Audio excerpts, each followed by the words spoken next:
अस्सलाम वालेकुम, मेरा नाम रमशा सुल्तान है और बकरीद के इस मौके पर मैं आपको इब्राहीम अलैहिस्सलाम का वो वाक़या सुनाने जा रही हूँ जिसमें इब्राहीम अलैहिस्सलाम अपने इकलौते बेटे को अल्लाह की राह में कुर्बान करने के लिए राजी हो गए। वो बेटा जो उन्हें जिंदगी भर दुआएं मांगने के बाद मिला था। अल्लाह को इब्राहीम अलैहिस्सलाम की ये अदा इतनी पसंद आई कि अल्लाह ने आने वाली सारी नस्लों के लिए कुर्बानी करना वाजिब कर दिया। तो चलिए जानते हैं इब्राहीम अलैहिस्सलाम का ये हैरत अंगेज वाक़या। इब्राहीम अलैहिस्सलाम ने ख्वाब में देखा कि वो इस्माइल अलैहिस्सलाम को ज़िबा कर रहे हैं। उनकी नींद खुल गई। इब्राहीम अलैहिस्सलाम जानते थे कि अंबियाओं के ख्वाब अल्लाह की तरफ से वही होते हैं, लिहाजा उन्होंने इस ख्वाब के मुताबिक अमल करने का इरादा कर लिया। इब्राहीम अलैहिस्सलाम के लिए ये बहुत बड़ा इम्तिहान था। अगले दिन इब्राहीम अलैहिस्सलाम उठे और अपनी बीवी हाजरा को कहा कि हमारे बेटे इस्माइल को नहलाकर अच्छी तरह तैयार कर दीजिए। इब्राहीम अलैहिस्सलाम की बीवी हाजरा ने अपने बेटे को बहुत अच्छे से नहलाकर खुशबू लगाकर तैयार कर दिया और इब्राहीम अलैहिस्सलाम अपने बेटे को लेकर एक पहाड़ की तरफ रवाना हो गए। इब्राहीम अलैहिस्सलाम ये तकलीफ भरा फैसला कर चुके थे कि वो अपने बेटे की कुर्बानी देंगे, पर शैतान को कैसे मंजूर होता कि कोई अल्लाह की इताअत करे। तो शैतान भी अपने काम पर लग गया। वो सीधा इब्राहीम अलैहिस्सलाम की बीवी हजरत हाजरा के पास एक बुजुर्ग की शक्ल में गया और उनसे कहा कि इब्राहीम तुम्हारे बेटे को किसी दावत पे नहीं बल्कि उसे कुर्बान करने के लिए लेके गए हैं। ये सुनकर हजरत हाजरा बहुत हैरान हुई, पर वो समझ गईं कि ये जरूर अल्लाह का हुक्म होगा। तो उन्होंने शैतान से कहा कि अगर अल्लाह ने इब्राहीम को ऐसा करने का हुक्म दिया है तो ये हमारी खुशकिस्मती है। ये तो मेरा एक बेटा है, अगर मेरे इस्माइल जैसे 1000 बेटे भी होते तो मैं खुशी खुशी उन्हें अल्लाह की राह में कुर्बान कर देती। सोचिए, एक माँ के लिए ये कहना कितनी बड़ी बात है। जब शैतान हजरत हाजरा को भड़काने में नाकाम हो गया तो सीधे उनके बेटे इस्माइल अलैहिस्सलाम के पास गया और कहने लगा कि तुम्हारे बाबा तुम्हें किसी दावत में नहीं बल्कि तुम्हें मारने के लिए लेके जा रहे हैं। जवाब में इस्माइल अलैहिस्सलाम ने कहा कि अगर ये अल्लाह का हुक्म है तो मेरे लिए इससे बड़ी क्या खुशनसीबी की बात है कि मैं अल्लाह की राह में कुर्बान हो जाऊं।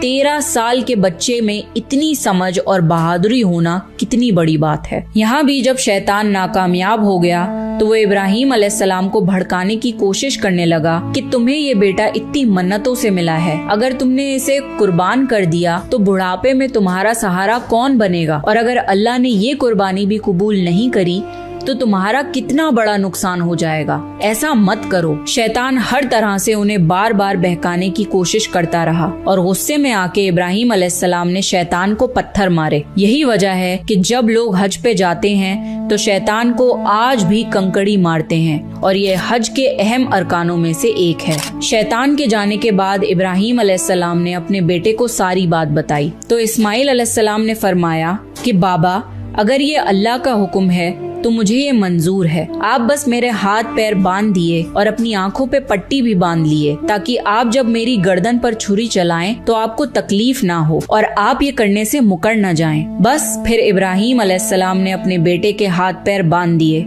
बाप बेटे दोनों अल्लाह का हुक्म पूरा करने के लिए पेश हो गए।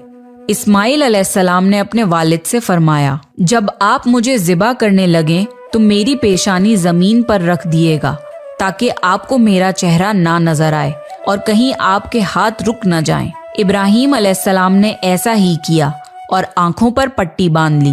अब उन्होंने छुरी पकड़कर गर्दन पर चला दी, लेकिन छुरी ने गर्दन ना काटी।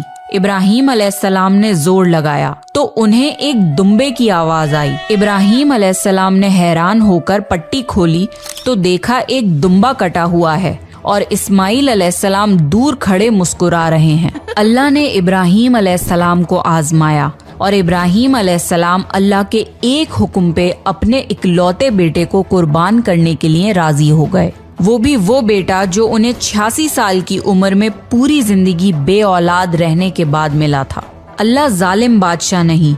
अल्लाह ने इब्राहीम अलैहिस्सलाम से उनके बेटे को नहीं छीना बल्कि जिब्राईल अलैहिस्सलाम को भेज के इस्माइल अलैहिस्सलाम की जगह जन्नत का एक खूबसूरत दुम्बा कुर्बान कर दिया। इसके बाद से अल्लाह ने दुनिया भर में इब्राहीम अलैहिस्सलाम की इस सुन्नत को जिंदा रखा। اور آج بھی دنیا بھر میں مسلمان حج کے موقع پر قربانی کرتے ہیں تاکہ اللہ کی راہ میں ابراہیم علیہ السلام کی طرح قربانی کرنے کا جذبہ پیدا ہو۔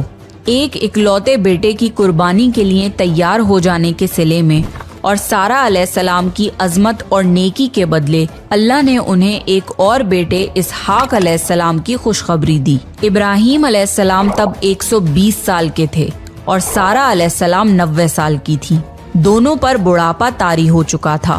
اللہ نے یہ خبر سنانے کے لیے فرشتے بھیجے۔ فرشتوں نے ابراہیم علیہ السلام کو سلام کیا اور بیٹے اسحاق علیہ السلام کی خوشخبری دی۔ یہ سن کر سارہ علیہ السلام بہت حیران ہوئی، کہنے لگی کیا میں بچہ جنوں گی؟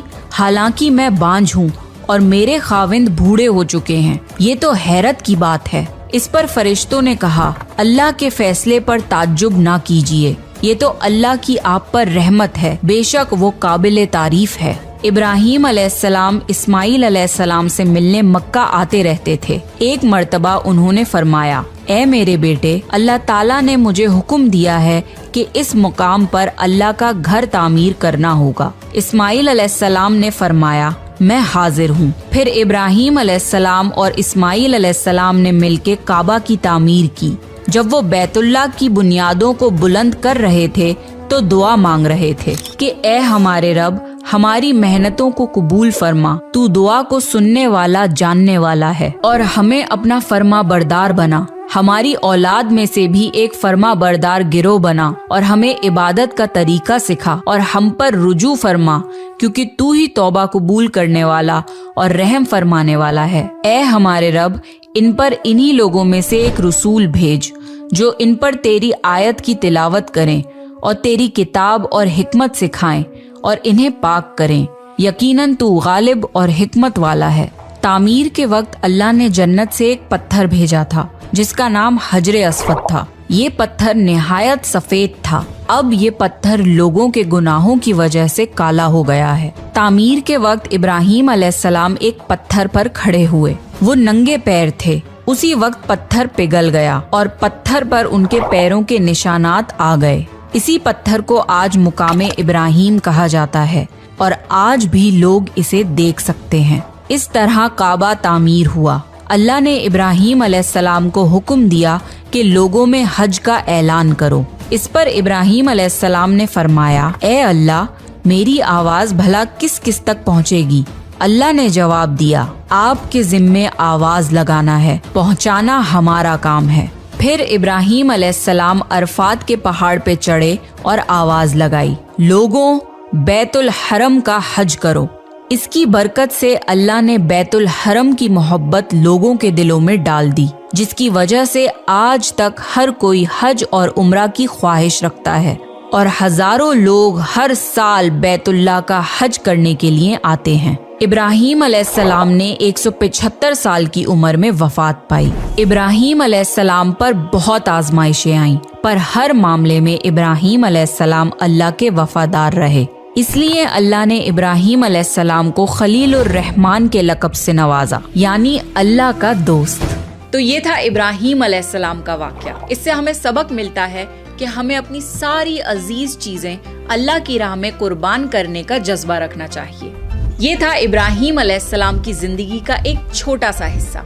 اگر آپ ابراہیم علیہ السلام کی پوری لائف سٹوری جاننا چاہتے ہیں تو میرے چینل پر ابراہیم علیہ السلام کی سٹوری کو ضرور دیکھیں۔ اگر آپ کو پروفٹ سیریز میں انٹرسٹ ہے تو میرے چینل کو سبسکرائب کر لیجئے، because I have many more parts on profit stories coming soon انشاءاللہ۔ اس ویڈیو کو زیادہ سے زیادہ لوگوں کے ساتھ شیئر کریے، and I will see you next time.